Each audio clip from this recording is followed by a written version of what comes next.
I still remember the exact moment I realized I couldn't speak. It was 2:17 a.m. Rain hammered against my apartment window like it was trying to knock me out of my own life. My phone buzzed again, a text from him, "We need to talk. Now." I didn't answer. I couldn't. Not yet. 2 hours earlier, I had found the folder. A small, unassuming manila folder tucked under the floorboard in my roommate's apartment. Its contents had shattered the fragile world I thought I lived in. Names, dates, numbers. Evidence. Things I wasn't supposed to see. I should have called the police. I should have shouted from the rooftops. I should have done anything. But I didn't. I stayed silent. It started innocently, or as innocently as anything does when it's about trust. My name is Maya Bennett. I was 28, living in a cramped Brooklyn apartment I could barely afford. I worked at a boutique marketing agency by day and bartended by night. My life was always a little stretched, a little messy. I liked it that way. Control felt overrated. Until it wasn't. My roommate, Eli, had moved in 3 months ago. Quiet, charming, always a little too interested in the lives of others. I had let him in because I was lonely. Because I needed rent help. Because I trusted him, until I didn't. That night, I came home after a 12-hour shift. Rain soaking my jacket, hair plastered to my face. I dropped my bag and froze. Eli wasn't in his usual spot on the couch. A faint rustling came from under the floorboard near the kitchen wall. Curiosity is dangerous. I knelt down. A corner of a manila folder peeked out. My hands shook as I pulled it out. Inside were photographs. Receipts. Bank statements. Emails. Names I knew, or thought I did. But it wasn't just financial fraud or identity theft. No. This was bigger. Much bigger. One name jumped out, Camila Torres. I knew Camila. Or thought I did. A friend from college, someone I trusted with my secrets. And there she was, in these documents, involved in something I didn't want to understand, but now couldn't unsee. Eli walked in behind me, umbrella dripping water across the hardwood. He saw the folder in my hands. His eyes weren't shocked. Not surprised.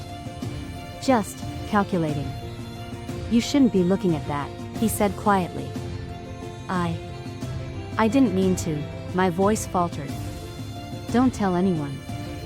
Ever," he said. "You talk, you're gone. Do you understand?" I was trapped. I didn't sleep that night. I stared at the folder, listening to the rain, listening to my own heartbeat. My phone buzzed. Another message from Camila, "Are you okay? Where are you?" I wanted to answer. I wanted to scream. But I stayed silent. Days passed. Tension in the apartment pressed against my ribs, curling around my throat. Eli was always home, pacing, typing, leaving little notes like a predator marking territory. Then came the first major twist. A call at work from an unknown number. "Maya Bennett?" "Yes." "Do you know what your roommate is involved in?" I froze. "Stay out of it. We're watching. Watching. My life, my apartment, under a microscope." I started noticing things. Cameras in odd corners. Strange cars outside. Friends acting differently. Distrust grew like a virus. Camila called again. I didn't pick up. My gut screamed, "Tell her. Run." My voice was gone. The second twist hit on a stormy Thursday. I came home to find Eli's laptop open. Sticky note, Eli 123. Emails, correspondence with unknown people. One subject line froze me, "Maya Bennett, next steps." They were talking about me. Watching me. Planning what would happen if I stayed silent. A photograph, me walking home from work 2 days ago. They were watching me. Panic became my new companion. I couldn't sleep, couldn't eat, couldn't speak. I stayed silent, not because I wanted to, but because I had no choice. I left breadcrumbs. Emails, vague messages. Little things someone might notice without exposing me. One night, breaking point. Eli cornered me in the kitchen. Face close, eyes dark. "Why are you so distant? Talking to someone?" I shook my head. "No. You're lying. I know you're hiding something." He grabbed my arm. Hard. Pain shot through me. Silence wasn't protection. It was a cage. Morning came. Camila showed up at my apartment, drenched, shivering, eyes wide with fear. "Maya. You have to tell me what's happening. We're in danger." I wanted to scream, to tell her everything, but Eli was somewhere in the apartment. My lips sealed shut. I stayed silent. The third twist hit then. Police arrived. Not because I called. Not because Camila did. Because Eli had made a careless mistake. One message, sent to the wrong email, triggered alarms in the wrong circles. The raid was chaotic. Screaming, running, the crash of doors. Eli tried to flee, but authorities were fast. They arrested him on the spot. I realized something crucial in that chaos. The people Eli worked for, the shadowy figures controlling everything, had underestimated the quiet ones. The ones who stayed silent. Afterward, the investigation unfolded. Authorities discovered the network. Evidence Eli had hidden became their leverage. Camila was safe. I was safe. But the victory felt hollow. I had survived, yes, but at what cost? In the weeks that followed, I couldn't stop replaying every moment in my mind. Every phone buzz, every shadow outside the window, every whispered threat, those nights had left scars deeper than anyone could see. I revisited the folder several times, each time forcing myself to look, to remember, to understand. Every photograph, every email, every name told a story of betrayal, hidden secrets, and moral compromise. I stayed silent not out of fear alone, but because silence had been my only weapon, my only way to protect myself and those I loved. Friends and colleagues noticed my withdrawal. They asked questions. I gave vague answers. Small lies, small evasions, breadcrumbs for those who might care enough to read between the lines. Even Camila had to respect my silence. She could see my eyes, the tension in my shoulders, the tremble in my hands. She knew something had happened, but the details remained locked inside me. The emotional peak came one night when I finally let myself cry, alone in the apartment, the rain again tapping against the windows. I realized that staying silent had been a test of endurance, a trial that left me broken but alive. Every day had been a negotiation with fear, with trust, with my own conscience. Weeks later, Eli's trial began. Evidence from the folder became central to the case. Testimonies revealed the breadth of the criminal network. Every hidden detail I had uncovered became a piece of the puzzle. Yet, through all of this, I never spoke. I never revealed how much I had known or how close I had come to danger. My silence was absolute, and it had saved me. Friends began to return slowly, carefully. Camila visited more often, but our conversations never touched the topic of those nights. They existed in unspoken understanding. I returned to work, to bartending, to the life I had known, but everything had shifted. Every glance, every door left ajar, every phone call carried the memory of those days. Silence had preserved life, but it had also reshaped it entirely. Then came the final revelation, the last twist. Eli had kept one secret even in custody. One name he never mentioned, one contact in the shadows. The authorities discovered it accidentally, a minor transaction overlooked in his emails. It implicated someone close to me. I felt my world tilt again. Trust had been broken, betrayal lingered like a shadow, but my instinct to remain silent protected me from the immediate danger. Sometimes silence wasn't just survival, it was a shield against unimaginable loss. In the end, I understood why I had stayed silent. It wasn't weakness. It wasn't cowardice. It was the hardest decision I had ever made. Every whispered threat, every shadowed corner, every moment of fear had led me to that choice. The rain taps against my window tonight. 2:17 a.m. The folder is hidden away, memories folded inside like fragile paper. I survived. Camila survived. And though the world outside may never know what happened, I know the truth. Silence saved us. Silence protected us.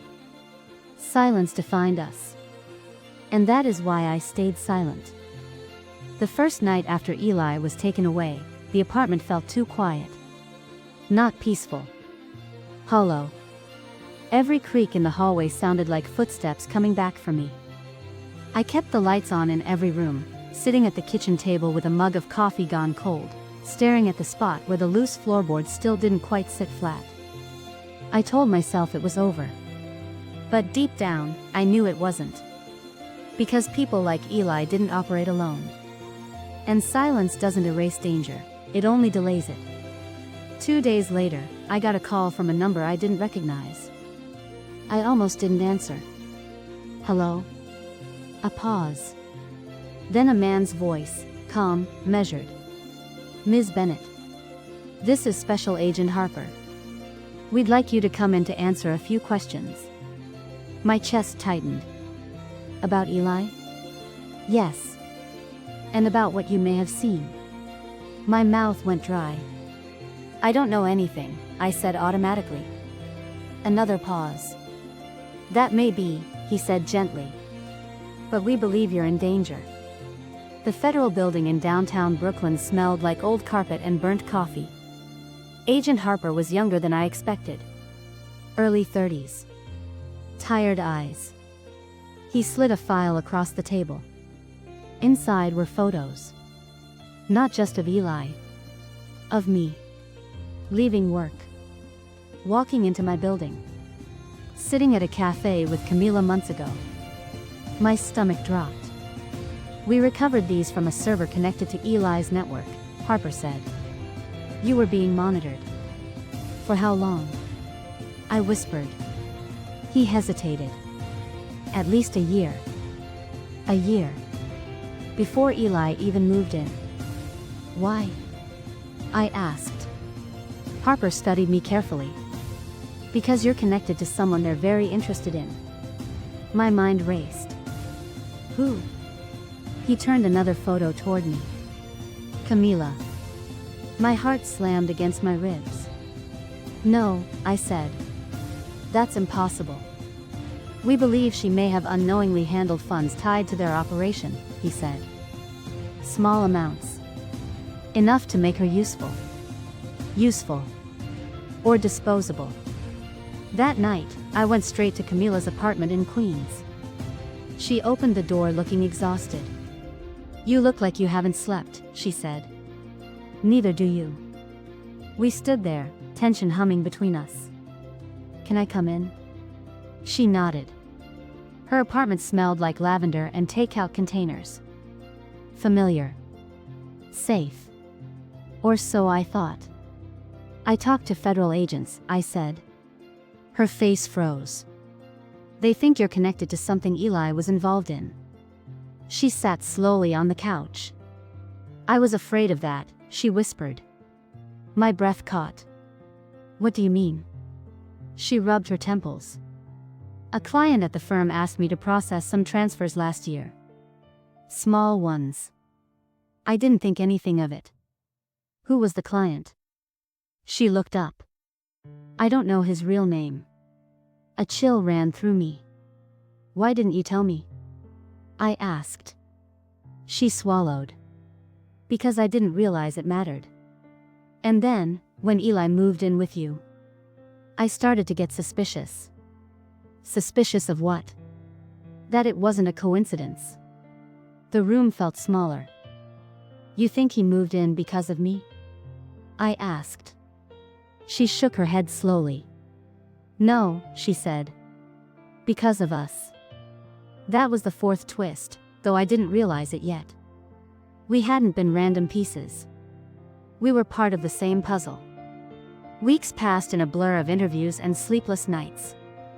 Agent Harper checked in regularly. Have you noticed anyone following you? Any unusual messages? Anyone contacting you about Eli? Each question chipped away at the fragile illusion of normalcy. One evening, as I left the bar after a late shift, I noticed a black sedan idling across the street. The engine hummed softly. Its headlights flickered on as I stepped onto the sidewalk. My pulse spiked. I walked faster.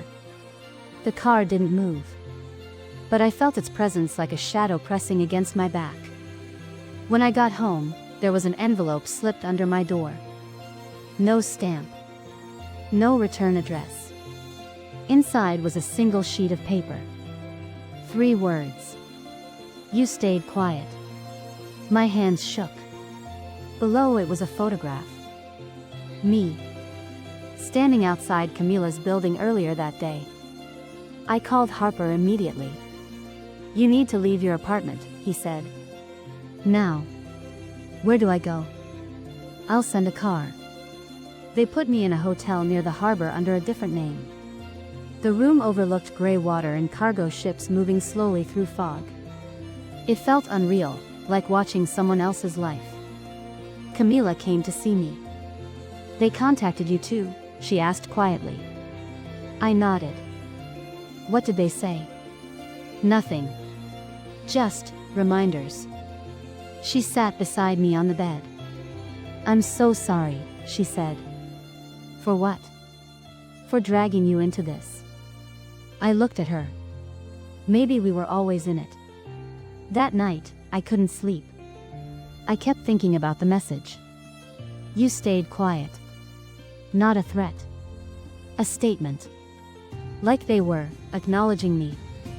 The next morning, Harper arrived with new information.